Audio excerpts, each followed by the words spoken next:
நீங்க கைவினை பொருட்கள் உங்களோட நேரடி சந்தை ஒரு இடத்துல வருது அப்படிங்கிறப்போ எத்தனை பேரை நீங்க படிச்சுட்டு வெளியே வரணும்னு உங்களுக்கே அது தெரியும்.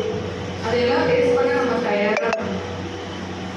ஏன்னா ஒரு ரிஜிஸ்டர் பண்ணி ஒரு அசோசியேஷன் ஃபார்மேட் ஆகுது, ஒரு சமூகம் உருவாகுது அப்படிங்கிறது பெரிய விஷயம். ஏன்னா நீங்க செய்யறது தான் பெண்கள் நாங்க அணியிறோம் நிறைய. ஸோ நீங்கெல்லாம் எங்களுக்கு கடவுள் மாதிரி கடவுளுக்கு நிறைய பேரை பிடிக்கும். அது மருத்துவர்கள் ஆகட்டும், நகைப்பற்றை செய்கிறவங்க ஆகட்டும்,